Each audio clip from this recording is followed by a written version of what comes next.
Hello everyone, welcome again to Ramanujam school of studies zero to infinity.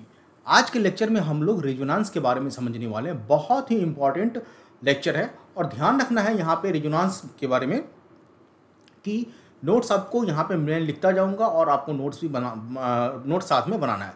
तो हर एक चीज़ समझेंगे resonance के कॉन्सेप्ट को लेते हुए सारे जो भी कॉन्सेप्ट आएगा बीच में वो सारे कॉन्सेप्ट को हम लोग समझने की कोशिश करेंगे। देखिए, जब कभी भी हम लेविस स्ट्रक्चर लिखते हैं तो लेविस स्ट्रक्चर में क्या होता है कि जो मॉलिक्यूल्स का जो इलेक्ट्रॉन है वो कहीं ना कहीं किसी रिस्ट्रिक्टेड एरिया में या फिर वेल डिफाइंड एरिया में क्या होता है उसके लोकेशन पे रहता है। जैसे कोवेलेंट बॉन्ड के बीच में रहेगा या फिर किसी मॉलिक्यूल के पास रहेगा। So we can say that here we restrict the molecules electron to a certain well defined location.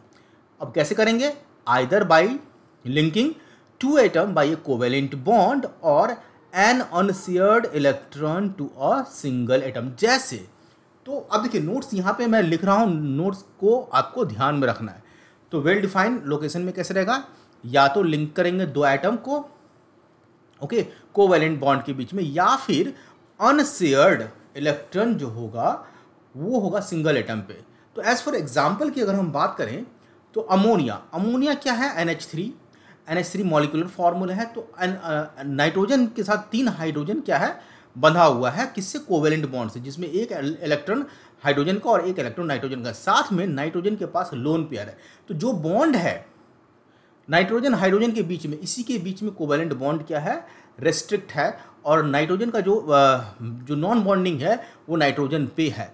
तो ये है कि यहाँ पे क्या है कि इलेक्ट्रॉन जो है फिक्स है। तो इसके बाद यहाँ पे आपको ये समझना है कि जो लेविस स्ट्रक्चर है वो ऐसा नहीं है कि किसी भी कंपाउंड के लिए एक ही लेविस स्ट्रक्चर होगा। कभी कभी क्या होता है कि more than one Lewis structure can be written for a molecule. ठीक है, किसी एक मॉलिक्यूल के लिए दो या दो से अधिक क्या लिख सकते हैं? लेविस स्ट्रक्चर लिख सकते हैं। अच्छा, स्पेशली कब होगा?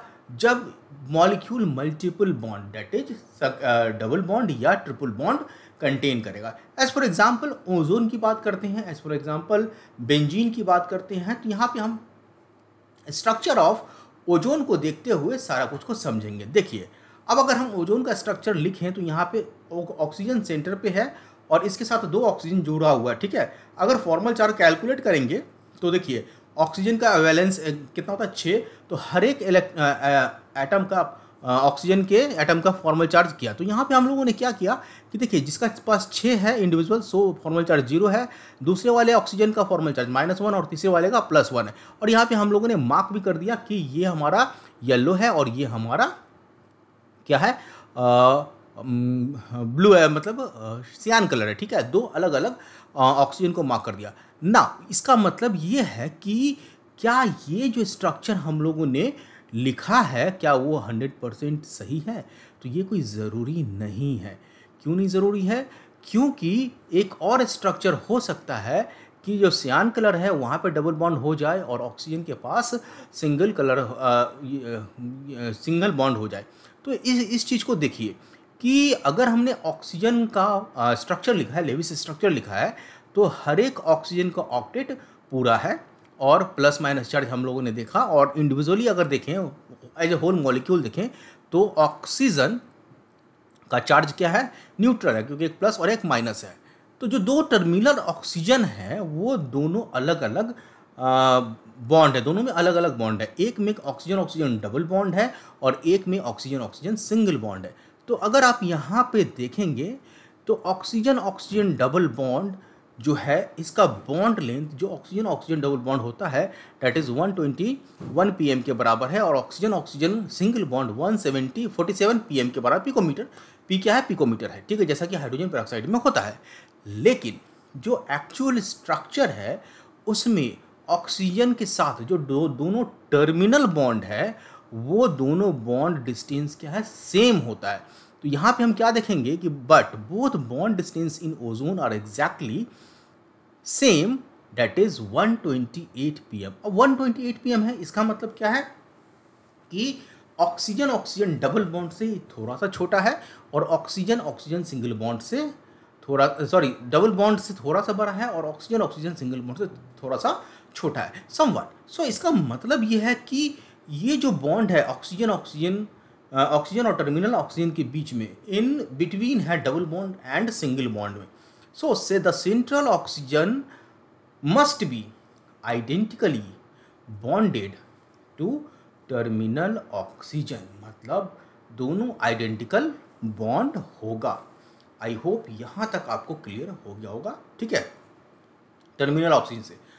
और जब हम इसकी बात करते हैं रेजोनेंस क्या होता है, तो ये जो बॉन्ड आया हमारा इक्वल, तो यहाँ इस चीज़ को कौन एक्सप्लेन करेगा, दैट इज रेजोनेंस, ठीक है। तो रेजोनेंस आएगा प्ले में। अब यहाँ पे बहुत ही ध्यान से समझना है कि जो बॉन्डिंग है, इस बॉन्डिंग को समझने के लिए रेजोनेंस की ज़रूरत है। और रेजोनेंस क्या कहता है, रेजोनेंस कहता है कि जब भी मोर देन टू, मतलब एक more than one Lewis structure अगर एग्जिस्ट होता है, तो एक सिंगल स्ट्रक्चर जो होगा वो सफिशिएंट नहीं होगा डिस्क्राइब करने के लिए, ठीक है। Rather the true structure has an electron distribution that is hybrid. एक ट्रू स्ट्रक्चर क्या होगा, एक इलेक्ट्रॉन डिस्क्रिप्शन होगा जो कि हाइब्रिड होगा all the possible Lewis structure, जितने भी लेविस स्ट्रक्चर होगा उसका हाइब्रिड ऑर्बिटल जो होगा वो उसका ट्रू स्ट्रक्चर कहलाएगा। तो इसके लिए हम लोग डबल हेडेड एरो का यूज़ करते हैं, जैसा कि अभी बताऊंगा मैं, ठीक है। और यहाँ पे डबल हेडेड और एरो को बहुत ही ध्यान से समझना है, ठीक है। कैसे ध्यान से समझना है कि ऐसा नहीं है कि यहाँ पे इलेक्ट्रॉन जो मूव कर रहा है वो एक प्रोसेस है, एक मतलब टू एंड फ्रोथ प्रोसेस है, ऐसा कुछ है नहीं।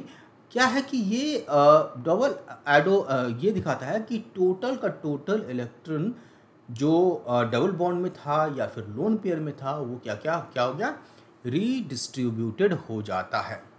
सो double headed arrow is used to represent resonance between Lewis structure, ठीक है। आप नोट्स भी बनाते रहिए। अच्छा, वीडियो जैसा भी लगे प्लीज़ शेयर जरूर कीजिए और लाइक जरूर कीजिए। ओके, तो ये हमारा स्ट्रक्चर हम लोगों ने लिख दिया। जब भी लेविस स्ट्रक्चर लिखेंगे तो वहाँ पे हम फॉर्मल चार्ज को जरूर डालेंगे, क्योंकि फॉर्मल चार्ज के बिना लेविस स्ट्रक्चर इनकम्प्लीट माना जाता है। ओके, नाउ सी हियर, हमने एक कर्व एरो यहाँ पे मूवमेंट के लिए लेंगे। यहाँ पे ऑक्सीजन जो है जिसपे 6 लोन पेयर है उस पर निगेटिव चार्ज आएगा। सो ध्यान से देखेंगे, स्ट्रक्चर जब भी लिखेंगे तो ध्यान से लिखना है, क्योंकि ये निगेटिव चार्ज आ गया और डबल बॉन्ड यहाँ पे हो जाएगा पेयर में। ओके, सो ऑक्सीजन के पास जब इनिशियली डबल बॉन्ड था, अब उसके पास सिंगल बॉन्ड है लेकिन निगेटिव चार्ज है। और वो ऑक्सीजन जिसके पास 3 लोन पेयर था माइनस साइन में, अब वो डबल बॉन्ड हो गया, पहले सिंगल बॉन्ड था। सो डबल हेडेड एरो रेजोनेंस, मतलब इसको डबल हेडेड रेजोनेंस एरो कहेंगे, डज नॉट इंडिकेट, ये क्या इंडिकेट नहीं करता, बहुत इंपॉर्टेंट है ये, इंडिकेट ए प्रोसेस। ये प्रोसेस नहीं है कि ये इधर से उधर जा रहा है या मतलब मूवमेंट हो रहा है लगातार, मतलब टू एंड फ्रो मोशन हो रहा है इलेक्ट्रॉन का, ऐसा नहीं है। इसका मतलब ये है कि जो इलेक्ट्रॉन है वो इलेक्ट्रॉन जितने भी ऑक्सीजन के न्यूक्लियाई हैं तीनों में डीलोकलाइज्ड हो गए हैं। Okay, according to Lewis structure electron जो था वो लोकलाइज्ड था, किसी एक पर्टिकुलर बॉन्ड के बीच में था या फिर किसी पर्टिकुलर एटम के बीच पे था, लेकिन यहाँ पे डीलोकलाइजेशन हो जाता है। ऐसा इसलिए होता है कि जब भी डीलोकलाइजेशन होगा इलेक्ट्रॉन का, तब यहाँ पे जो एक्चुअल एनर्जी होगा वो इंडिविजुअल स्ट्रक्चर की एनर्जी से कम होगा, इसमें स्टेबिलिटी ज़्यादा आएगा, ठीक है। देखिए ये सब बहुत इंपॉर्टेंट है। सो रेजोनेंस नोट्स भी यहाँ पे मैं लिखता जा रहा हूँ, सो नोट्स आप ध्यान से लिखेंगे। The true structure is not represented by any single Lewis structure, किसी भी सिंगल लेविस स्ट्रक्चर से हम ट्रू स्ट्रक्चर नहीं डिनोट कर सकते हैं।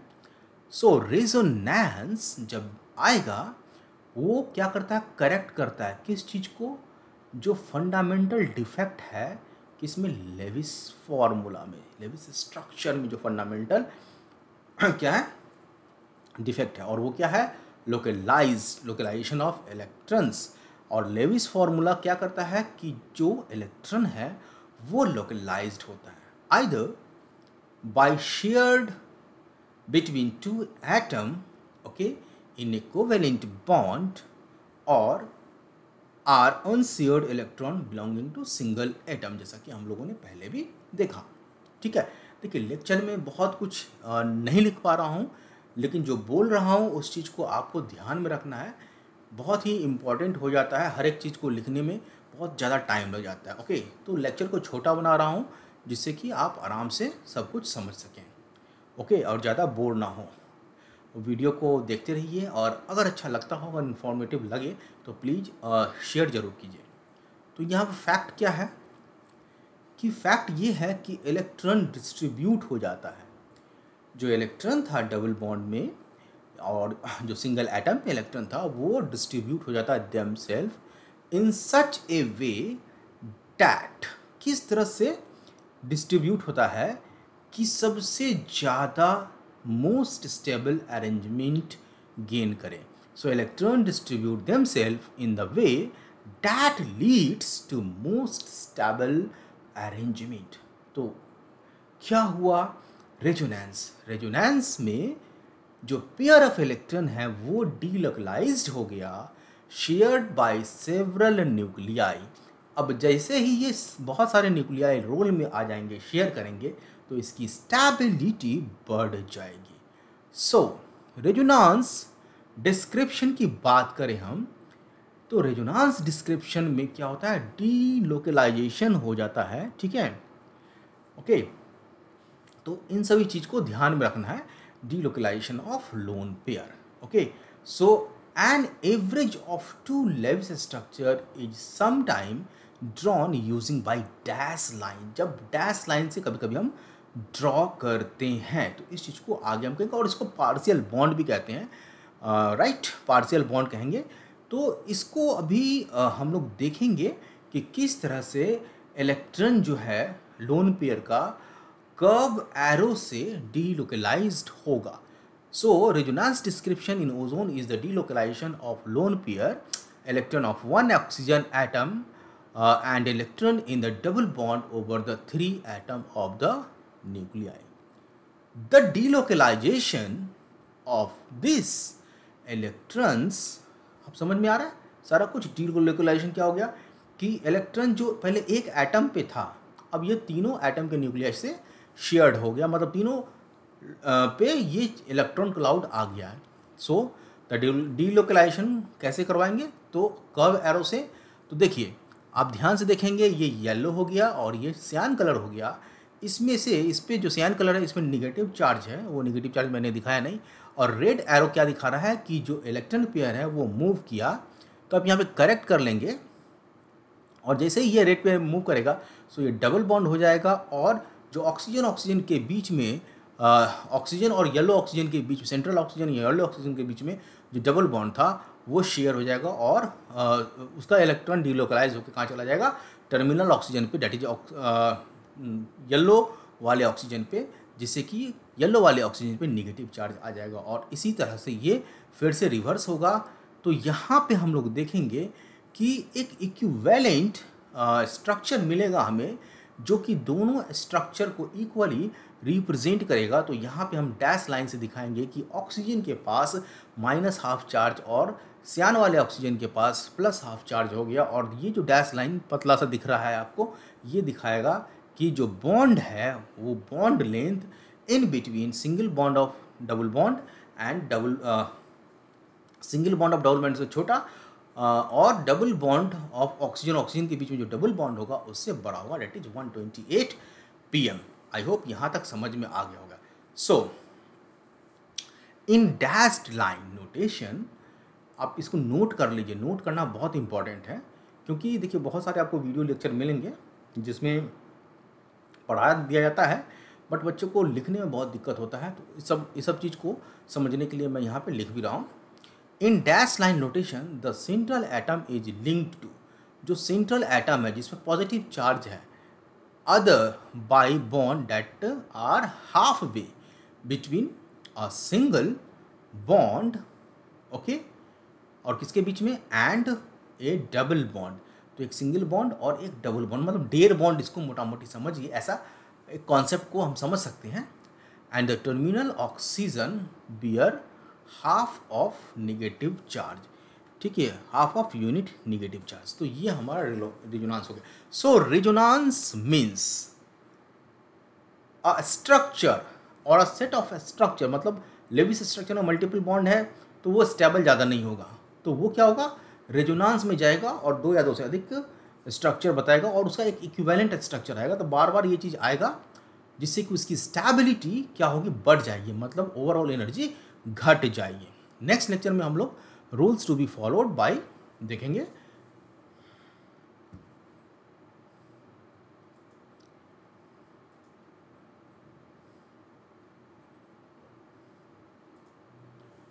नेक्स्ट में हम देखेंगे रूल्स क्या है रेजोनेंस का, कि रेजोनेंस करने के बनाने के क्या क्या नियम है, किस introduction to rule of resonance देखेंगे। आज के लिए इतना ही। Have a nice day. जय हिंद।